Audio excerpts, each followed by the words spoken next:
ये आवाज सुनकर आपको ऐसा लगेगा जैसे आपके जीवन की सबसे बड़ी मोटिवेशनल किताब आपके हाथों में है। नेविल गॉडर्ड द्वारा लिखित बी व्हाट यू विश एक ऐसी सेल्फ हेल्प क्लासिक है जो इमेजिनेशन और पॉजिटिव सोच की अमेजिंग पावर को उजागर करती है। गॉडर्ड का मानना है कि हमारे विचार और विश्वास हमारी रियलिटी को आकार देते हैं और हम अपनी इच्छाओं को साकार करने के लिए अपनी सबकॉन्शियस माइंड का सही यूज कर सकते हैं। अगर आप भी अपनी जिंदगी में बदलाव चाहते हैं तो आप बिल्कुल सही जगह पर आए हैं, क्योंकि यह सफर आपके लिए एक नई दिशा दिखा सकता है। इमेजिनेशन नॉलेज से ज्यादा इंपॉर्टेंट है। नॉलेज तो सिर्फ हम क्या जानते हैं और क्या समझते हैं, सिर्फ उसके बारे में है, लेकिन इमेजिनेशन पॉसिबिलिटी के बारे में है। इमेजिनेशन के साथ हम वो देख सकते हैं जो अभी नहीं है और वो क्रिएट कर सकते हैं जो कभी नहीं था। यह सिर्फ एक एग्जाम्पल नहीं बल्कि एक सच्ची कहानी है एलन डीजेनरेस की। एक समय था जब वह छोटे से कमरे में बैठकर अपने पसंदीदा सेलिब्रिटी का इंटरव्यू करती थीं, और आज वह द एलन डीजेनरेस शो की होस्ट हैं, एक शो जो 20 से अधिक वर्षों से चल रहा है और जिसने 61 डे टाइम एमी अवार्ड्स जीते हैं। एलन ने अपने सपनों को एक कागज पर लिखा, उसे अपने बिस्तर के नीचे रखा और फिर उसे हासिल करने के लिए काम करना शुरू किया। वह अपने सपने को हर दिन अपने दिल में महसूस करती थीं, और फिर क्या हुआ? उनकी मेहनत और डेडिकेशन ने उसे रियलिटी में बदल दिया। यह कहानी हमें यह सिखाती है कि मैनिफेस्टेशन सचमुच काम करता है। इसकी गहराई को समझने के लिए हम आज चर्चा करेंगे नेविल गॉडर्ड की किताब बी व्हाट यू विश की।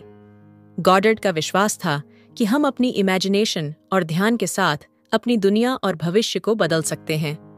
वह कहते हैं, अगर आप एक्सेलेंस चाहते हैं तो आप उसे पा सकते हैं, क्योंकि यह शक्ति आपके भीतर पहले से है।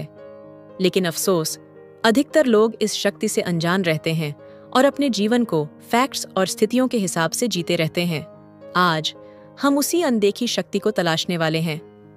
जब आप अपनी इमेजिनेशन की क्रिएटिव शक्ति को पहचान लेंगे तो आप वह बन सकते हैं जो आप सच में बनना चाहते हैं।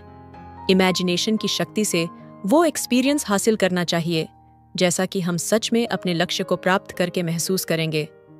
जब हम खुद को अपनी मंजिल पर देखते हैं, हमारी आत्मा उन इमेजिनरी एक्शंस को एक पॉजिटिव स्टेटस में पाती है। लेकिन अगर कोई व्यक्ति अपनी इच्छाओं को कल्पनाओं में भी नहीं जीता, तो वह हमेशा अपने लक्ष्य से दूर रहेगा। यही कारण है कि इस लर्निंग का उद्देश्य हमें उच्च कॉन्शियसनेस के लेवल तक ले जाना है, ताकि हम खुद को और अपनी दुनिया को बेहतर समझ सकें और ज्यादा आत्मविश्वास महसूस करें। लेखक का कहना है कि डेवलपमेंट का पहला स्टेप उठो है। जब हम उठते हैं तो हमें यह एहसास होता है कि हमारा मन और अंदर की दुनिया यूनिवर्स का एक इम्पॉर्टेंट हिस्सा है। जैसे जैसे हम अपने बारे में ज्यादा अवेयर होते जाते हैं, वैसे वैसे हमारी बाहरी दुनिया भी एक्सपेंशन करने लगती है। जब हम अपने विचारों, इमोशंस और लक्ष्यों के बारे में क्लियर होते हैं, हमारी प्रार्थना एक्सेप्ट होती है। अपनी प्रेजेंट सिचुएशन को बदलने के लिए हमें अपने कॉन्शियसनेस के लेवल को ऊंचा करना होगा। इस वृद्धि को महसूस करने के लिए हमें ऐसा सोचना होगा जैसे हमारे पास वह सब पहले से ही है जो हम चाहते हैं। जैसे अगर हम अपनी इच्छा पूरी होने का एहसास आज से ही करें तो वही हमारी सच्चाई बन जाएगी। इसलिए अपनी सफलता का विश्वास रखकर हमें ऐसा सोचना चाहिए कि भले ही लक्ष्य कितना भी कठिन या असंभव लगे, वह सच है और हम उसे हकीकत बना देंगे। सभी सच्चे सेल्फ कंट्रोल्ड लोग ऐसे ही करते हैं। वे खुद को और दूसरों को जैसे वे हैं वैसे नहीं, बल्कि जैसे वे बनना चाहते हैं वैसा देखते हैं। वे केवल वही सुनते हैं जो उन्हें अपने लक्ष्य को प्राप्त करने के लिए जरूरी है। वे केवल वही देखते हैं जो उन्हें अपनी सफलता के करीब ले जाए। यह सब उनके विश्वास की वजह से है कि कुछ भी असंभव नहीं है। इमेजिनेशन की शक्ति इतनी गहरी है कि यह हमारे जीवन को आकार देती है। यह एक एक्टिव मन है जो हमारी दुनिया की धारा को कंट्रोल्ड करता है। हम अपनी इमेजिनेशन के जरिए उस दुनिया को देख सकते हैं जो अभी अस्तित्व में नहीं है, और धीरे धीरे उसे असलियत में बदल सकते हैं। मनुष्य की हर वृद्धि की शुरुआत इमेजिनेशन से ही होती है। क्या आपने विक्टर फ्रैंकल के बारे में सुना है? वही लेखक जिन्होंने मैन सर्च फॉर मीनिंग किताब लिखी है। विक्टर फ्रैंकल एक ऑस्ट्रियन जूइश मेंटल थेरेपिस्ट थे जिन्होंने हॉलोकॉस्ट, नाजी नरसंहार का सामना किया। वे नाजी कंसंट्रेशन कैंप में 3 साल तक बंद थे और वहां उन्होंने इंसानी क्रूरता की कुछ सबसे भयानक घटनाएं देखीं। हालांकि इन भयानक परिस्थितियों के बावजूद फ्रैंकल ने अपनी उम्मीद नहीं छोड़ी। अपनी इमेजिनेशन का इस्तेमाल कर उन्होंने खुद को बेहतर फ्यूचर के लिए तैयार किया। उन्होंने अपनी वाइफ और फैमिली के साथ रियूनियन की इमेजिनेशन की और खुद को उस स्ट्रगल से बाहर निकलते हुए देखा।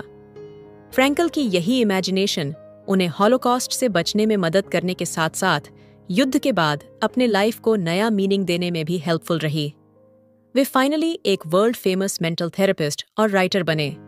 उनकी किताब man search for meaning Holocaust literature का एक क्लासिक बन चुकी है। उनकी कहानी यह साबित करती है कि इमेजिनेशन की पावर किसी भी मुश्किल घड़ी से बाहर निकलने में हमारी मदद कर सकती है। केवल इमेजिनेशन ही हमारी इरादों को रियलिटी में बदलने का रास्ता है। जो व्यक्ति अपनी इमेजिनेशन में खुशियों का एक्सपीरियंस कर सकता है, वह हर चीज को सोच, महसूस और प्राप्त कर सकता है। उसे पता है कि इमेजिनेशन के माध्यम से वह अकेले से शुरू करके हजारों लोगों की टीम भी बना सकता है। वास्तव में हम सब अपनी इमेजिनेशन के जरिए ही अपने फ्यूचर को आकार दे रहे हैं, चाहे वह अच्छा हो, बुरा हो या सामान्य। इमेजिनेशन में सारी पावर है और इसके माध्यम से हम वही बन जाते हैं जो हम बनना चाहते हैं। इसलिए आज ही खुद से यह प्रॉमिस लें कि आप वही इमेजिनेशन करेंगे जो सच में अपने जीवन में देखना चाहते हैं। प्रार्थना एक पावरफुल टूल है जो हमें चैलेंजेस से उबरने, शांति पाने और अपने लक्ष्य हासिल करने में मदद कर सकती है। तो एक सवाल है, क्या कभी आपने किसी प्रार्थना का जवाब पाया है? सोचिए, इंसान हार नहीं मानता। जब वो प्रार्थना करता है तो उसे पूरा विश्वास होता है कि कुछ न कुछ जरूर होगा। यही विश्वास, यही उम्मीद प्रार्थना का असली आधार है। लेकिन क्या कभी आपने सोचा है कि कुछ प्रार्थनाओं का जवाब मिलता है जबकि कुछ का नहीं? क्यों ऐसा होता है? असल में जब आप प्रार्थना करते हैं तो सिर्फ शब्दों का असर नहीं होता। असल में आप जो चाहते हैं उस पर विश्वास करते हैं। यही विश्वास, यही इमोशन आपको उस लक्ष्य तक पहुंचाती है। जवाब तो तब मिलता है जब आप पहले से मानते हैं कि उसका जवाब जरूर मिलेगा। हमारी दुनिया कुछ खास नियमों या सिद्धांतों से बंधी है। फिर भी कई लोग प्रार्थना और उसके जवाब के बीच कोई कनेक्शन नहीं देख पाते। उन्हें लगता है कि भगवान हर प्रार्थना का जवाब देने में सक्षम है, लेकिन वो ये समझने में अक्सर चूक जाते हैं कि भगवान ने इस दुनिया में कुछ नियम बनाए हैं और हर चीज उन्हीं नियमों के अनुसार काम करती है। समझने की बात यह है कि प्रार्थना और उसका जवाब ये एक कॉज और इफेक्ट के सिद्धांत पर काम करता है। आप जो चाहते हैं उस दिशा में आपका मन का लगाव ही असल में प्रार्थना है। और जब बात ग्रोथ की हो तो पहला स्टेप हमेशा अवेयरनेस का होता है। इसलिए जब आप प्रार्थना करें तो सिर्फ शब्दों को मत दोहराएं। मन को उस दिशा में उठाइए जहां आपका लक्ष्य है। इमेजिनेशन कीजिए कि यदि आपकी प्रार्थना का जवाब मिल जाए तो आपको कैसा लगेगा। अब उस इमोशन को पकड़िए, उसे महसूस कीजिए। ध्यान दीजिए कि जैसे जैसे आप उस इमोशन पर ध्यान केंद्रित करेंगे, आपका विश्वास और मजबूत होता जाएगा। और फिर आपको यह महसूस होने लगेगा कि आपका उत्तर मिलना तय है। प्रार्थना केवल एक शब्द नहीं, एक शक्ति है, एक विश्वास है जो आपका मार्गदर्शन करता है। कई बार लोग मुझसे कहते हैं कि वो ध्यान नहीं कर सकते। कुछ समय कोशिश करने के बाद वो हार मानकर पियानो बजाना शुरू कर देते हैं।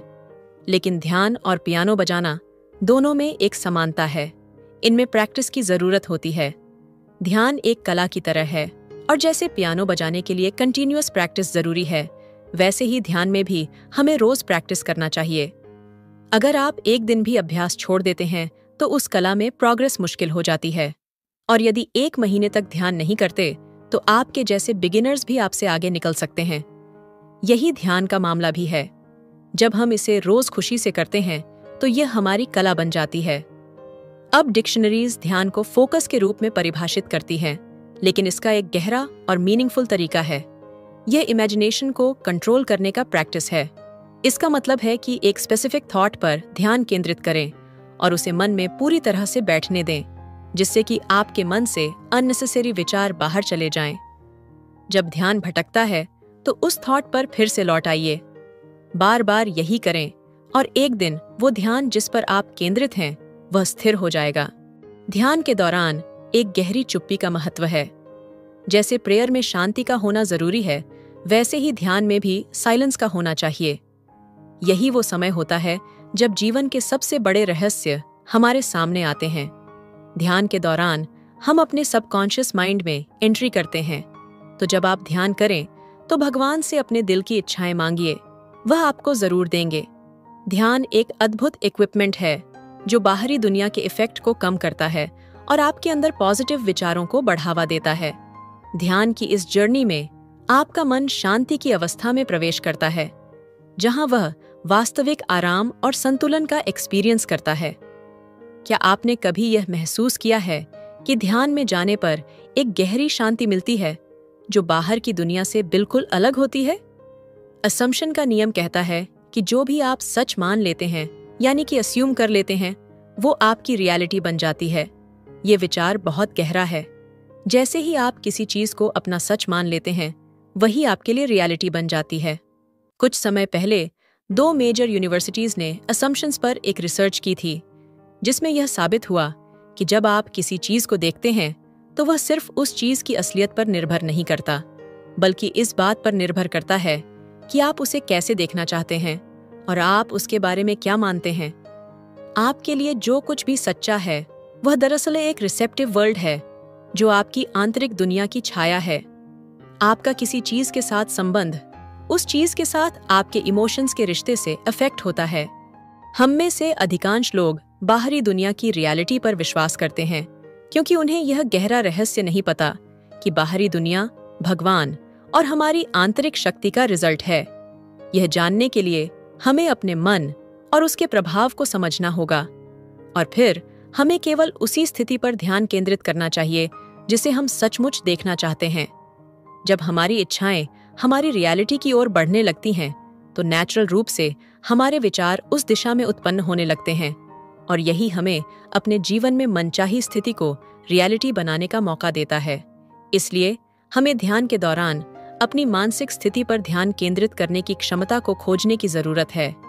लेखक बताते हैं कि मैं खुद को सबसे अच्छी स्थिति में पाता हूँ जब मैं ध्यान में होता हूँ, क्योंकि यह वह समय है जब मैं नेचुरल रूप से अपनी इमेजिनेशन को कंट्रोल कर सकता हूँ और अपनी मानसिक इच्छाओं पर ध्यान केंद्रित कर सकता हूँ। इसीलिए आज ही अपने बेस्ट आइडियल को डिफाइन करें और अपना ध्यान इस आइडियल पर केंद्रित करें, जब तक कि आप अपने आप को उसके साथ एकजुट महसूस न करें। उसकी प्रेजेंस की इमोशन को अपने भीतर महसूस करें और उसे अपनी दुनिया का हिस्सा बना लें। इच्छाओं को मान्यता देना और उसे महसूस करना सबसे पहली शर्त है। जो लोग अपने आप को बनाने की इच्छा रखते हैं, वे वास्तव में वही बन सकते हैं। यहाँ केवल एक चीज की जरूरत है, विश्वास, क्योंकि विश्वास ही वो शक्ति है जो हमें उन चीजों और विश्वासों से जोड़ता है जो अभी तक दिखाई नहीं दी हैं। सफलता की प्रार्थना का सबसे बड़ा रहस्य ये है कि हम अपनी प्रार्थना के उत्तर को महसूस करते हैं।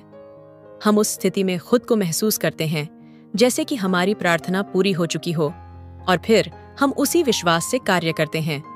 क्रिएटिव इमेजिनेशन के सभी तरीकों में इमोशन का इंपॉर्टेंट स्थान है। हर इमोशन क्रिएटिव इमेजिनेशन को प्रभावित करती है। इमोशंस और इमेजिनेशन हमारे वह मैकेनिज्म हैं जिनके द्वारा हम दूर की चीजों को महसूस कर सकते हैं। एक व्यक्ति की बेहतर इमोशन उसकी दुनिया के किसी अद्भुत दरवाजे का खुलना है। इसलिए हमें लोगों को उनकी बाहरी जीवन शैली की ऊंचाइयों से नहीं, बल्कि उनकी इमेजिनेशन और इमोशंस की सुंदरता से मापना चाहिए। इसलिए आओ हम अपने विश्वासों की शक्ति को समझें और उसे अपनी रियलिटी में बदलने की जर्नी पर निकलें। तो दोस्तों, इस समरी में हमने जाना कि कैसे इमेजिनेशन और एफर्मेशन आपकी जिंदगी के समस्याओं का हल निकालने में मदद कर सकते हैं और आपकी आज की जिंदगी को एक आदर्श जीवन में बदल सकते हैं। हमें उम्मीद है कि आपने कुछ महत्वपूर्ण पाठ सीखे होंगे। अब इन पाठों को अपनी जिंदगी में लागू करें और अपनी आंतरिक और बाहरी दुनिया के इच्छित लक्ष्यों को प्राप्त करें। जल्दी ही हम फिर मिलेंगे और भी बेहतरीन समरीज के साथ,